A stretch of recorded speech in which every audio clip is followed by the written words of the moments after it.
వాళ్ళ family members కి మన మూల చైతన్య అధ్యక్షులు రాధాకృష్ణారెడ్డి సన్నతారెడ్డి మేడానికి క్లాస్ కొట్టండి, చేతులు వస్తాయా? జ్ఞానానికి మండే గ్యాస్ ఇక్కడ వచ్చిన మాస్టర్స్ అందరికి, ఇక్కడ వచ్చిన కొత్త మాస్టర్కి మూల చైతన్యాలు అడుగు పెట్టింది. ఆమె ఇంకా ఎనర్జీ బాగా రావాలని కోరుకుంటూ అందరం కూడా ధ్యానం చేద్దాము. ఆమె కొరకు ఆమె ఇట్లే రావాలి, పని చేసుకోవాలి, అందరం కూడా చేసుకోవాలి. ధ్యానం చేస్తుంటేనే మనకి ఎనర్జీ వస్తుంది. ఎవరో మేడం బాగా చెప్పింది ఆమెకి, పని చేసుకుంటే ధ్యానం చేసుకుంటే మనకి ఎనర్జీ వస్తుంది. పని దుమ్మ కొడతామని ధ్యానం నేర్పించింది. చూడండి,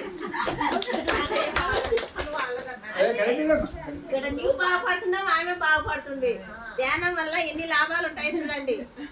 మన మూల చైతన్య అధ్యక్షులు రాధాకృష్ణారెడ్డి సన్నత్ రెడ్డి మేడము మనకి ఇంత ఫుడ్, ఎంత మంచి శాకాహారం ఫుడ్, బగారా రైస్, మనకి వంకాయ కూర, చారు, పప్పు, మజ్జిగ, చట్నీ, ఏదో ఒకటి వారం వారం మనం హాయిగా తిందాం ఆనందంగా.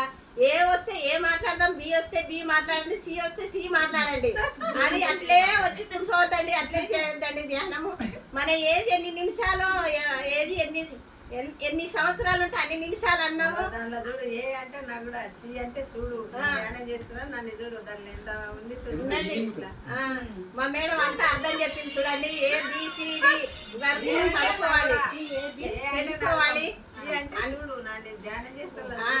అలా అందరం కూడా ధ్యానం చేస్తూ ఇంత ఆనందమైన జీవితాలని దూరం చేసుకోకుండా, ఎంత ఏజ్ ఉంటే అన్ని నిమిషాలు కాకుండా ఇంకా గంట టైం పెంచుకోండి.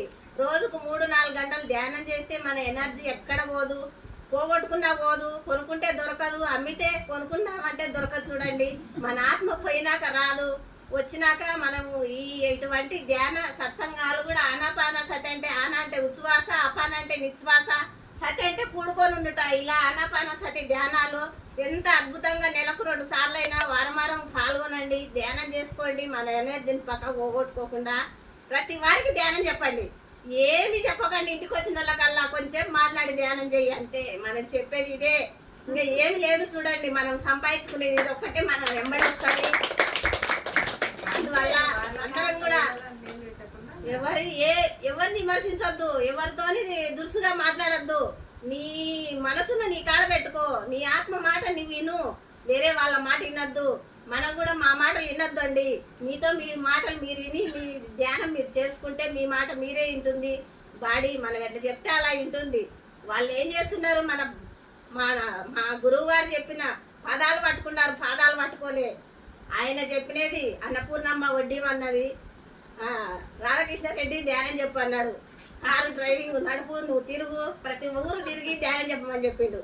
అలా మనం కూడా మాటలు పట్టుకుందాం, పదాలు పట్టుకోకండి ఎవరివి కూడా. వాళ్ళు కూడా ఏది మనకు వాళ్ళు ఆయన చెప్పిన సేవ చేస్తున్నారు. మనం కూడా వాళ్ళ మాటలు విని వాళ్ళ సేవలో మనం ఉందాం. ఎవరి సేవ వాళ్ళకే ఉంటుంది.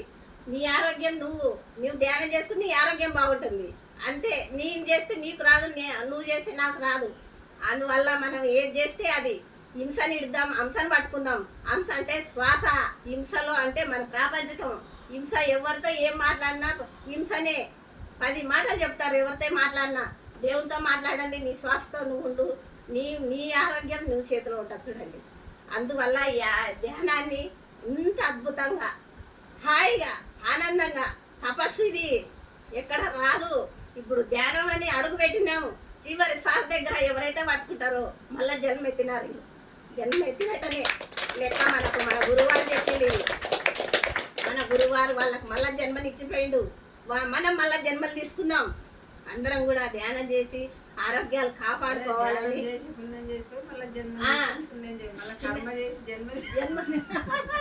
అని ధ్యానంలో అడుగు పెట్టినామంటే అట్లా మనకు అన్ని పోగొట్టుకుంటున్నాం కదా.